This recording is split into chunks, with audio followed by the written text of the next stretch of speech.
Network IP est composé de 4 modules. Landpark Network IP Server qui est installé sur le serveur. Landpark Network IP Client qui est déployé sur l'ensemble des postes à inventorier. Landpark Network IP Console qui vous sert d'interface entre vous et la partie serveur de Network IP. Et Landpark Network IP Install qui va vous servir à faire le déploiement de vos postes clients. Pour pouvoir faire le déploiement sur les postes clients avec Landpark Network IP Install, il va falloir d'abord faire son paramétrage. Donc on va dans Fichier, Paramétrage, et on commence son paramétrage. Le chemin LP Loader IP indique l'emplacement des fichiers qui seront copiés sur le poste client. Le chemin local indique l'emplacement où sera copié les fichiers que l'on récupère donc dans le chemin LP Loader IP. La troisième ligne, le script, c'est un script que vous pouvez insérer dans votre GPO pour pouvoir faire le déploiement sans avoir à passer par Landpark Network IP Install. Le paramétrage du compte administrateur. Sur la première ligne, il faut tout simplement indiquer un compte qui soit administrateur local du poste sur lequel on fait le déploiement. Attention que ce soit réellement un administrateur local. Ensuite, le mot de passe qui va avec et le domaine si cet administrateur est un administrateur du domaine. Concernant le paramétrage de recherche, le timeout nous sert simplement au ping, puisqu'on utilise un ping, des postes clients lorsque l'on va faire la recherche de l'ensemble du parc. Et ensuite, comme son nom l'indique, le paramétrage de la langue vous permet de mettre l'interface soit en français, soit en anglais. Une fois que vous avez fait votre paramétrage, vous cliquez sur Enregistrer et ensuite vous allez pouvoir rechercher l'ensemble de vos postes par une plage d'adresse IP. Pour pouvoir faire le déploiement sur les postes clients, il va falloir d'abord rechercher les postes présents suivant une plage d'adresse. Donc on indique la plage d'adresse.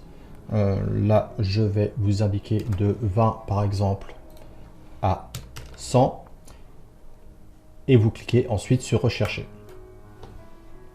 Au fur et à mesure du ping de chacune des machines, il va vous indiquer quels postes sont trouvés avec le nom du poste et son adresse IP, savoir s'il est installé et démarré, où est-ce qu'il est installé et si le service est démarré.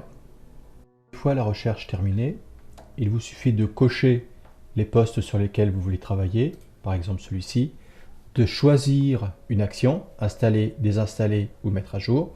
Là, nous allons faire une installation et de cliquer sur le bouton exécuter.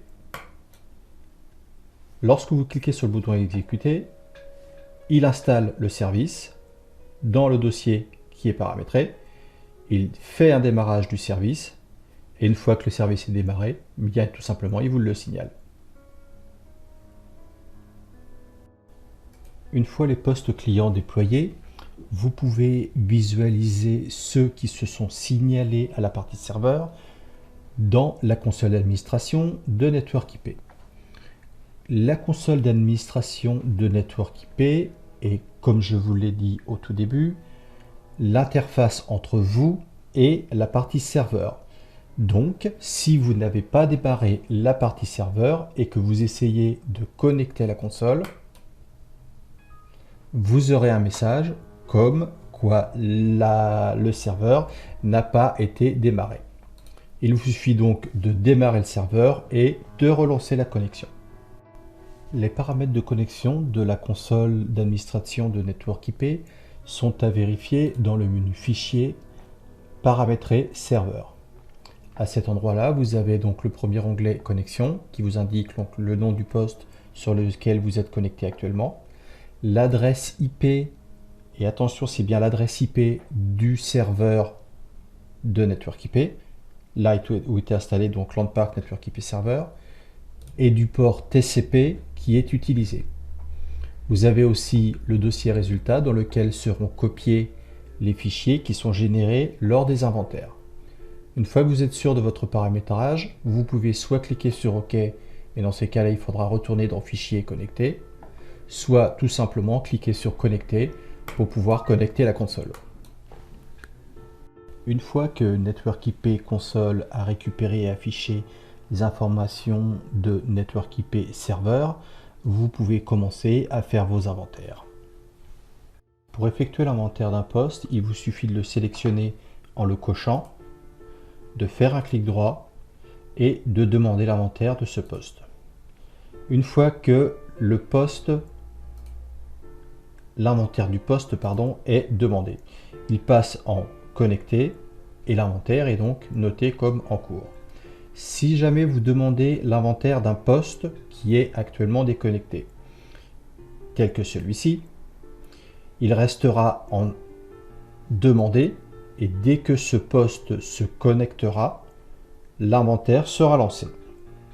Le paramétrage de Network IP se fait depuis la console dans Client, Paramètres inventaire. Sur cette interface, vous avez 4 onglets. Le premier qui vous permet de faire le paramétrage général. Là, actuellement, concernant les inventaires, vous allez faire donc un inventaire matériel, un inventaire réseau et un inventaire logiciel via la base de référence qui est paramétrée, elle, depuis Manager. Concernant les informations complémentaires, vous cochez ou décochez les informations dont vous avez besoin et si c'est coché, suivant le filtre, vous irez le paramétrer depuis chacun des 3 onglets que je survole. Par exemple, si on coche fichier filtré, eh bien depuis les fichiers filtrés, on va pouvoir mettre des extensions de fichiers que l'on va récupérer sur le poste. Actuellement, on récupérera tous les points .exe sur les postes qui seront inventoriés. Concernant le champ de données personnelles, si c'est coché, on récupérera donc les données personnelles qui auront été saisies à ce niveau-là. Lorsque vous demandez les données personnelles, une fenêtre va apparaître donc sur le poste client avec en libellé, donc là actuellement nom, prénom, téléphone, et la personne qui sera devant donc le poste client devra saisir ces informations et cliquer sur OK pour commencer l'inventaire de ce poste. Les valeurs de clé de registre. Si c'est coché, vous faites votre paramétrage dans la partie clé de registre. Vous pourrez donc récupérer jusqu'à 10 clés maximum dans la base de registre du poste que vous êtes en train d'inventorier. Ensuite, concernant le code interne, c'est le code qui donc sera unique. Concernant le code interne, il s'agit du libellé qui sera repris dans Landmark Manager et qui est unique pour chacun des postes. Vous pouvez le préfixer du nom de domaine si vous possédez plusieurs domaines. Pour cela, il suffit tout simplement de le cocher. Concernant les 2 choix, vous avez possibilité de sélectionner votre nom de code interne qui sera donc repris dans Manager. Plusieurs choix s'offrent à vous. Le nom réseau de l'ordinateur, le premier champ des données personnelles sous condition évidemment que les données personnelles aient été cochées et que le paramétrage ait été fait.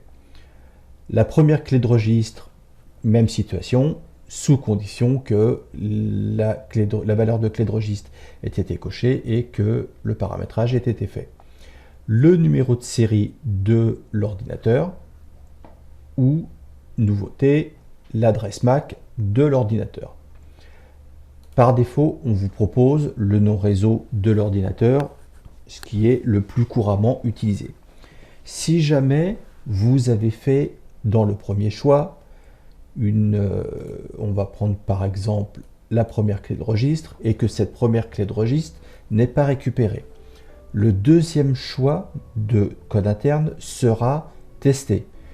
De même, si ce deuxième choix n'arrive pas à être récupéré, dans ces cas-là, nous prendrons tout simplement le nom réseau de l'ordinateur, ce qui fait que au minimum, vous aurez de toute façon un code interne pour votre poste.